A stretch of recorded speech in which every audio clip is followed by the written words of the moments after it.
E Deus colocou no meu coração, então, uma palavra para essa noite, para nós mães, que seria mãe segundo o coração de Deus. O que significa para você? Que peso esta afirmação tem para você? O que significa ser mãe segundo o coração de Deus?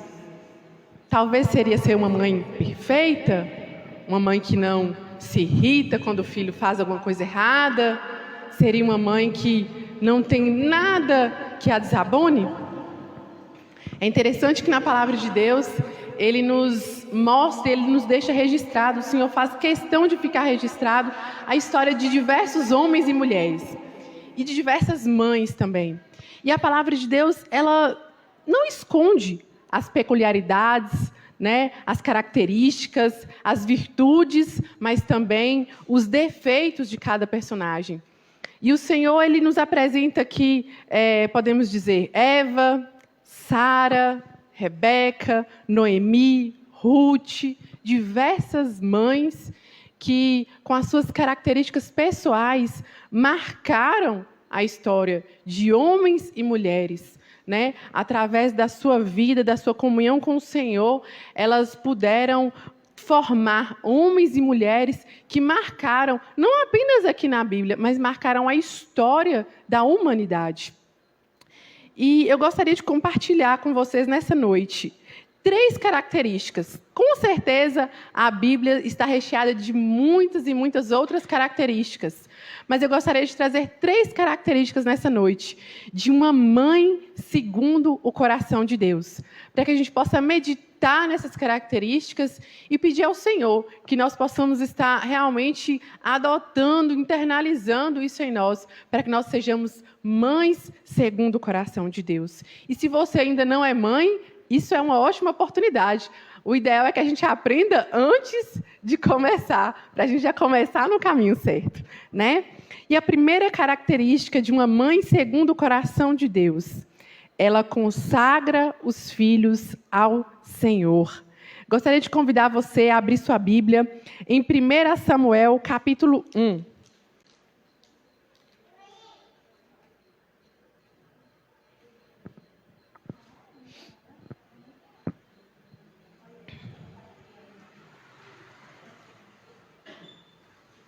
Primeira Samuel, capítulo 1. Amém?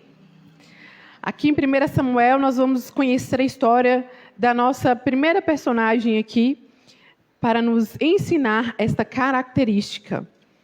A palavra de Deus diz assim: houve um homem de Ramataim Zofim, da região montanhosa de Efraim, cujo nome era Eucana, filho de Jeroão, filho de Eliú, filho de Tou, filho de Zufi, o Eframita.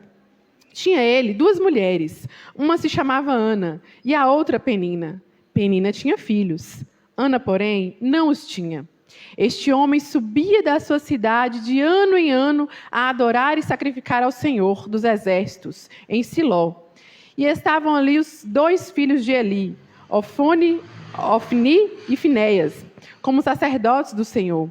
No dia em que Elcana oferecia o seu sacrifício, dava ele porções deste a Penina, sua mulher, e a todos os seus filhos e filhas. A Ana, porém, ele dava porção dupla, porque ele a amava, ainda mesmo que o Senhor a houvesse deixado estéril. A sua rival a provocava excessivamente para irritar, porquanto o Senhor havia fechado a sua madre. E assim fazia ele de ano em ano, e todas as vezes que Ana subia à casa do Senhor, a outra a irritava, pelo que ela chorava e não comia. E então Eucana, o seu marido, lhe disse: Ana, por que choras? E por que não comes? E por que está com o coração triste? Não te sou eu melhor do que 10 filhos? Após terem comido e bebido em Siló, e estando Eli, o sacerdote, assentado numa cadeira junto a um pilar do templo, levantou-se Ana, e com amargura de alma ela orou ao Senhor e chorou abundantemente. e fez um voto, dizendo: Senhor dos exércitos, se benignamente atentares para a aflição da tua serva, e de mim te lembrares, e da tua serva não te esqueceres, e lhe deres um filho varão, ao Senhor eu o darei por todos os dias da sua vida, e sobre a sua cabeça não se passará a navalha. Vamos até aqui. Se a gente continuar esses próximos capítulos aqui, a gente vai ver toda a história, a trajetória, o desfecho, né, dessa narrativa da vida de Ana. E é muito interessante algumas características da vida dela. A primeira, ela era estéril, ela não podia ter filhos, né? E no tempo em que eles viviam, não poder ter filhos era um grande problema, porque especificamente as mulheres serviam para ser mães, né? Elas precisavam ter filhos. Os filhos, elas eram um sinal de bênção do Senhor sobre a vida daquela mulher. E o contrário disso, a esterilidade, era como um sinal de castigo de Deus sobre a vida daquela mulher também, né? E Ana, além de enfrentar, né, a tristeza de não poder gerar, de não poder ter filhos, porque este era um anseio das mulheres daquele tempo, né? Hoje em dia, principalmente entre as jovens, né, é interessante a gente observar que esse não tem sido um sonho que é gerado no coração das meninas do nosso tempo. É muito comum você ver moças dizendo que não querem ter filhos. É muito comum algumas mulheres adotarem pets como filhos, né? Já naquela época isso era inadmissível. Ter filhos era um anseio que era gerado no coração daquelas meninas desde muito cedo. E Ana, então, ela vivia com essa tristeza de não poder ter filhos. E, além disso, ela ainda tinha o olhar da sociedade. As pessoas daquela época olhavam para ela, né, com uma crítica, com um desdém, olhavam como se ela fosse uma mulher inferior, porque ela não podia ter filhos. E somado ao fato de ser estéril, de não poder gerar, de ter esse olhar da sociedade, ela ainda tinha dentro de casa uma outra perturbação. Porque o seu esposo tinha uma outra mulher, Penina. E a Bíblia nos deixa claro aqui que Penina, ela provocava Ana, ela irritava Ana excessivamente, porque Ana não podia ter filhos. Então, ela vivia em todo esse contexto de tribulação, de angústia, né, naquele tempo ali, dentro da sua família. Mas nada disso impediu que Ana desistisse do seu sonho de ser mãe. Nada disso impediu que ela gerasse primeiro no seu coração aquele filho. E ela sabia que Deus iria abençoá-la. E ela orava, e ela chorava diante de Deus, e ela se derramava diante de Deus, porque ela sabia que no momento certo Deus ia ouvi-la. E no verso 11 do capítulo 1, ela faz um voto ao Senhor. No momento ali de entrega, no momento de clamor ao Senhor, ela faz um voto, e ela diz a Deus: Senhor dos exércitos, se benignamente atentares para a aflição da tua serva, e de mim te lembrares, e da tua serva não te esqueceres, e lhe deres um filho varão, ao Senhor o darei por todos os dias da sua vida. Esse voto era um voto muito forte. Era algo assim extremamente difícil até. Porque ela não tinha um filho. E o que ela estava prometendo para Deus é: se o Senhor me der, eu vou te entregar de volta. E com aquilo ali ela estava dizendo o quê? Que ela não ia mais ter convívio diário com ele. Ela ia ter um filho, mas ela não ia poder acompanhar dia após dia desse filho a partir do momento que ela entregasse ele de volta ali para servir no templo. E tudo isso mexe muito comigo, sabe? Porque eu fico pensando assim, a gente teria essa coragem de fazer esse voto ao Senhor? A confiança dela no Senhor era tão grande que a levou a fazer um voto de consagração do seu filho a Deus. Quando os meninos cantaram essa música, que é a bênção, imediatamente eu me lembrei de quando eu estava grávida. Eu conheci essa música justamente nesse contexto. E antes de conhecer essa música, pouco antes, quando eu descobri que estava grávida, eu costumava já, todos os dias de manhã, a abençoar aquele bebê, que eu nem sabia se era menino ou se era menina, justamente com essa bênção araônica.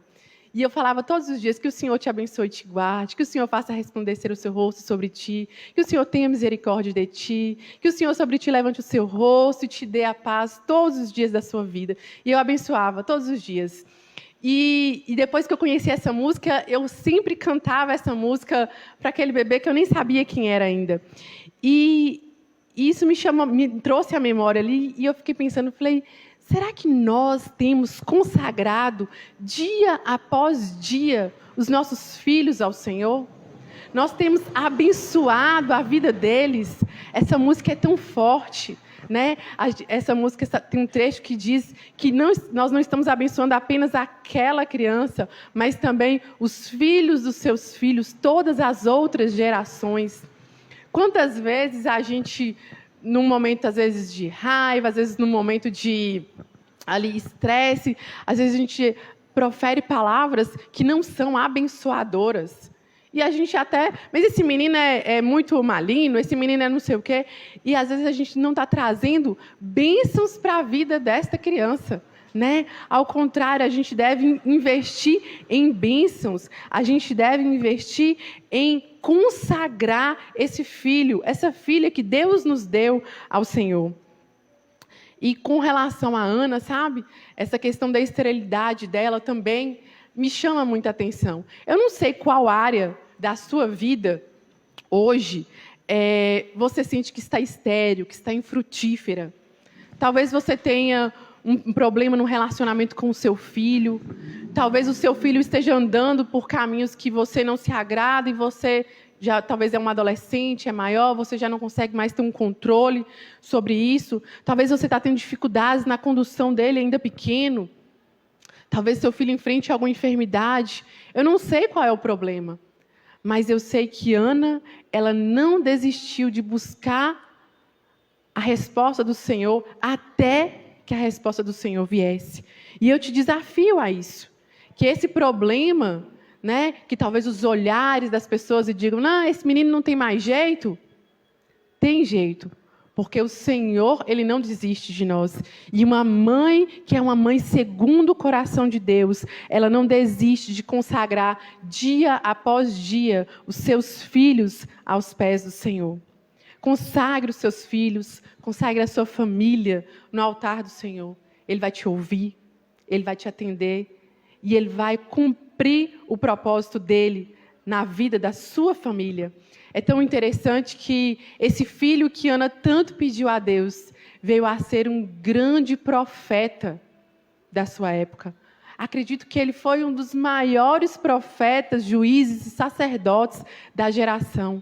O poder da oração de uma mãe, da consagração de uma mãe ao Senhor, dos filhos que o Senhor lhe deu. Nós precisamos de mães que ousem consagrar os seus filhos ao Senhor. O segundo ponto, a segunda característica de uma mãe segundo o coração de Deus, ela é uma mãe que luta pela vida dos seus filhos. Vamos voltar um pouquinho em alguns livros? Vamos voltar em Êxodo, no capítulo 2. Êxodo, capítulo 2, segundo livro da Bíblia.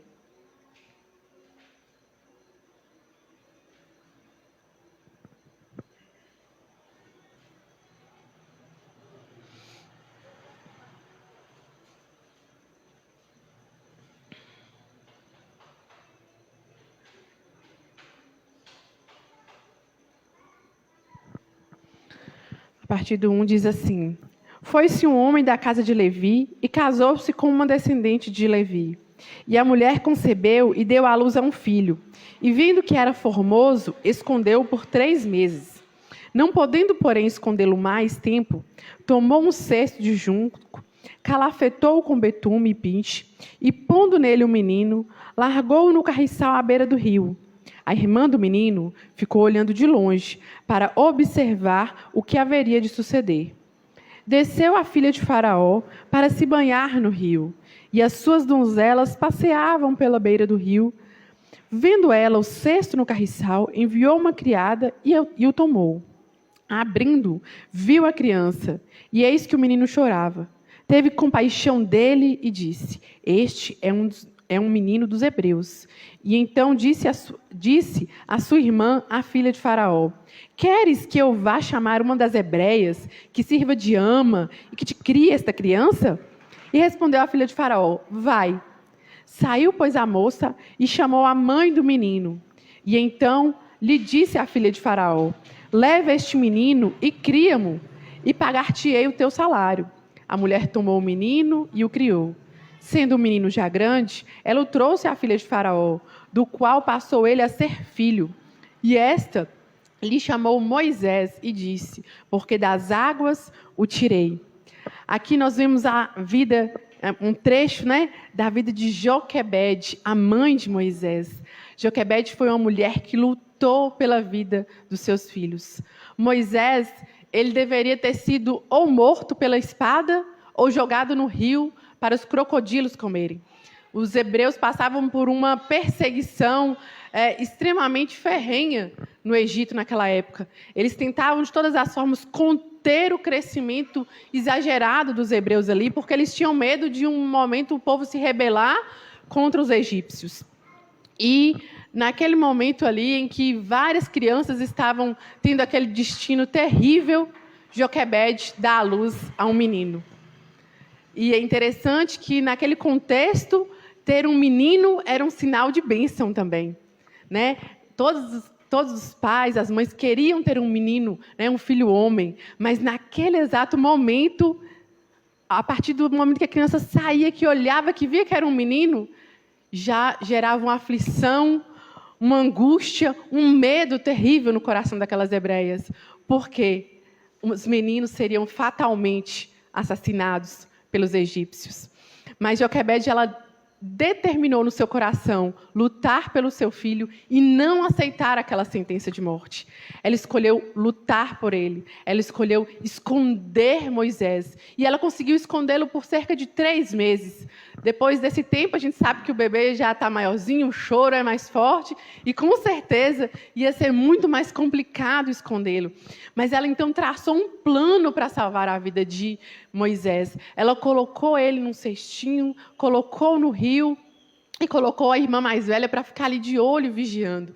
E tão interessante a perspicácia dela ali, Toda aquela estratégia que ela montou e, com certeza, ela clamou e orou a Deus pedindo a direção, para tudo aquilo ali acontecer. E no momento exato em que a filha de Faraó descia para se banhar, aquele cesto com aquele menino chega e ela vê e o coração dela se compadece, O coração dela se compadeceu, encheu de misericórdia por aquela criança que estava sendo lançada ali justamente como um pedido, de socorro daquela mãe. E então, Joquebede, ela tem a oportunidade, não apenas de salvar seu filho através daquela estratégia montada, mas ela tem a oportunidade ainda de amamentar e criar o seu filho, Miriam, ela chega para a filha de Faraó e diz: se você quiser, eu posso buscar uma hebreia ali para poder criar essa criança para você. E é interessante que às vezes a gente pensa assim: nossa, será que a filha de Faraó não imaginou que ela estava indo buscar a própria mãe? Mas na verdade não, porque muitas hebreias tinham acabado de perder seus filhos ali mortos, então tinham muitas mulheres ali com talvez os seios cheios de leite, precisando criar uma criança, E talvez essa possibilidade nem tenha passado pela cabeça da filha de Faraó. Mas o certo é que Joquebede, ela teve a oportunidade de cuidar do seu filho, De proteger o seu filho nessa primeira infância.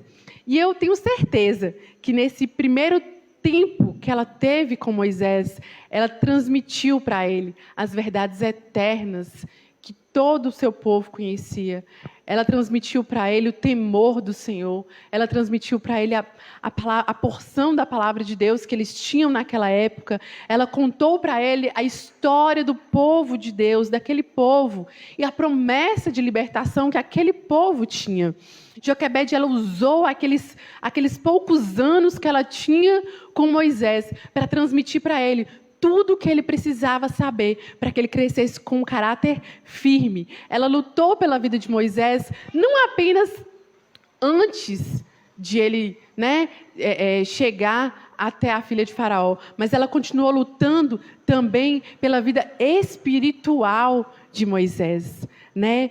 Talvez hoje você fala assim, mas a gente vive numa sociedade que as crianças não estão sendo perseguidas para morrer, não tem ninguém tentando assassinar o meu filho, que pequeno ou grande. Graças a Deus nós não vivemos num contexto desse de guerra.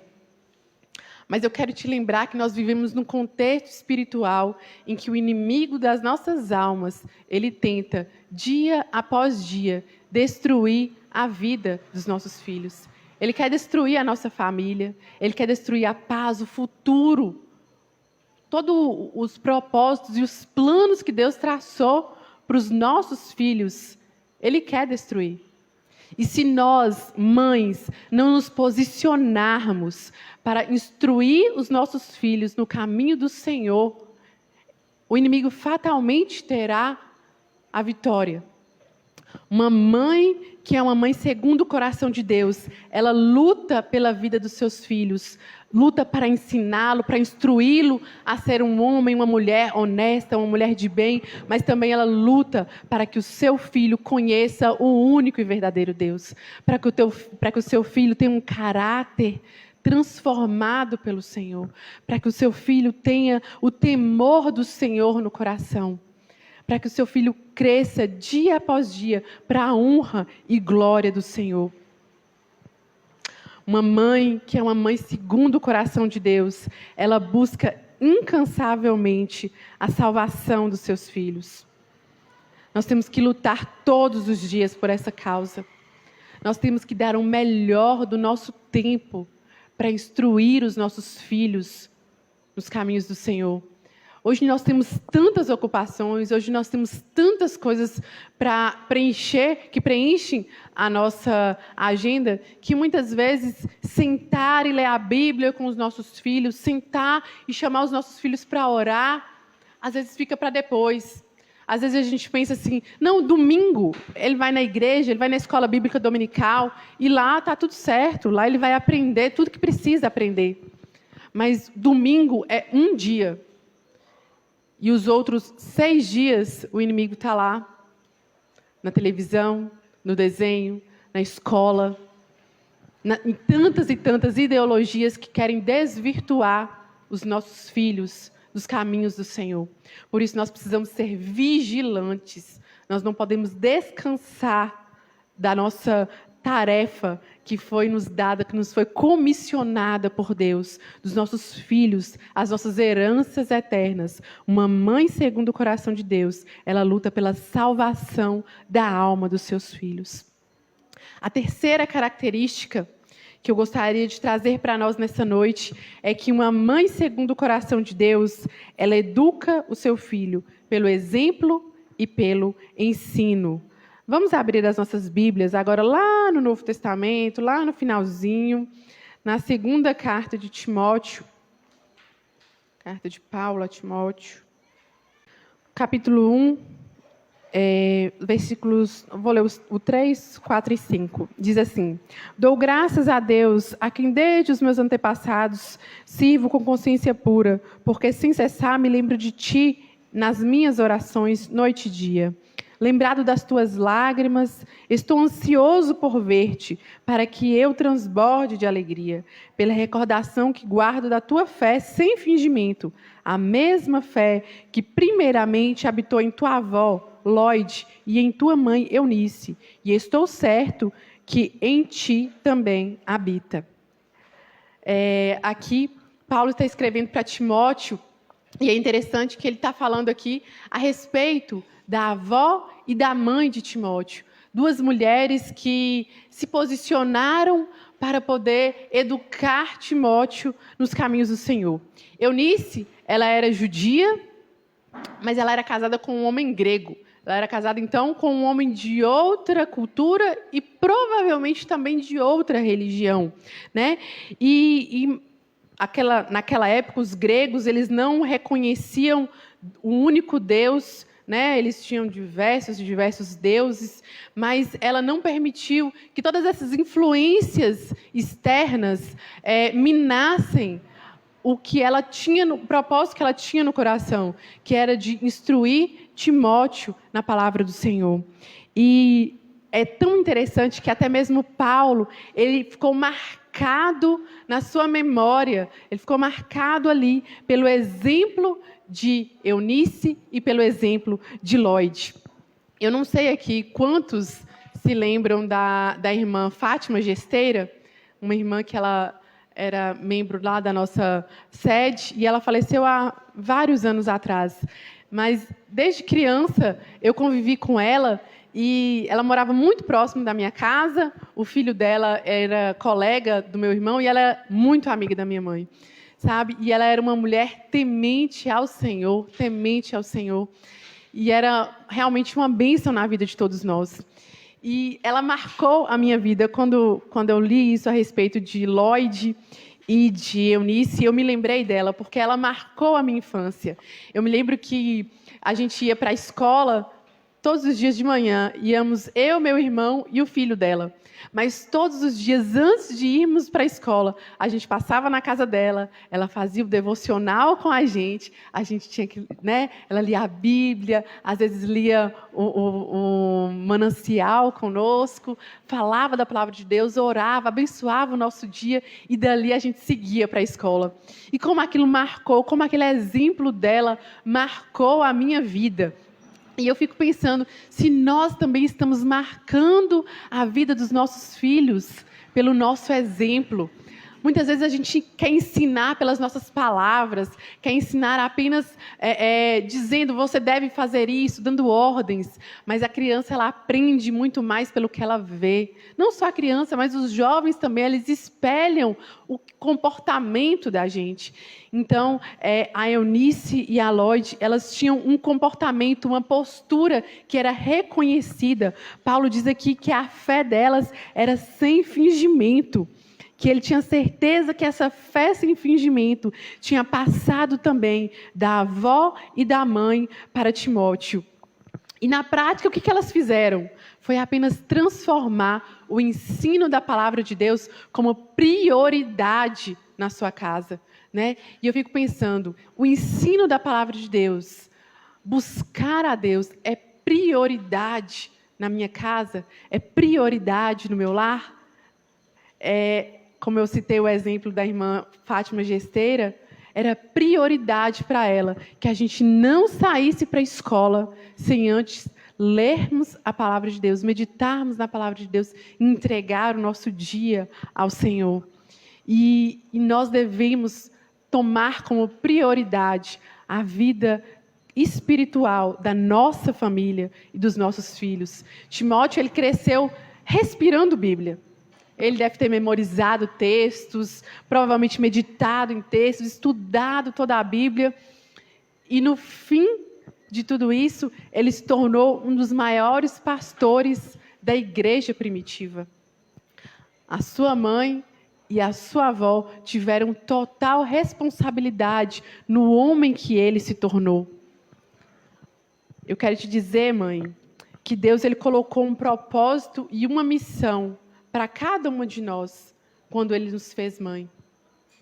Nós podemos ter diversas ocupações, tarefas, como eu falei aqui, né? Podemos querer ter uma carreira, querer crescer, ter uma empresa, mas nenhuma dessas outras ocupações, tarefas, ministérios, ela pode ser mais importante do que criar um filho, uma filha nos caminhos do Senhor.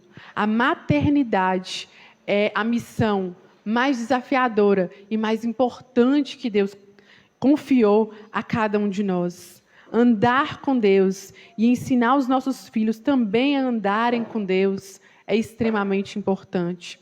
Nós precisamos prepará-los para o futuro que Deus tem para cada um deles. Imagina se Lloyd e Eunice dissessem, não, deixa ele crescer. Quando ele crescer, já que temos duas culturas na família, quando ele crescer, aí ele decide qual que ele quer. Não vou ensinar agora, não vou influenciá-lo, não. provavelmente ele não teria sido o homem de Deus que ele foi. Ele não teria cumprido os propósitos que Deus tinha para a vida dele. Ele só cumpriu todo o futuro dele, que Deus tinha desenhado para a vida dele, porque lá atrás teve uma mãe, teve uma avó, que realmente assumiram a posição de mães segundo o coração de Deus, que realmente influenciaram positivamente a vida espiritual de Timóteo. Que nós também possamos estar buscando do alto essa sabedoria, para que nós possamos ser, dia após dia, uma mãe segundo o coração de Deus. E só para a gente não esquecer, para a gente ir para casa com isso bem fixo no coração. Uma mãe segundo o coração de Deus, ela é uma mãe que consagra os seus filhos ao Senhor. Uma mãe segundo o coração de Deus é uma mãe que luta pela vida dos seus filhos. E uma mãe segundo o coração de Deus é uma mãe que educa pelo exemplo e pelo ensino os seus filhos. Amém, irmãos?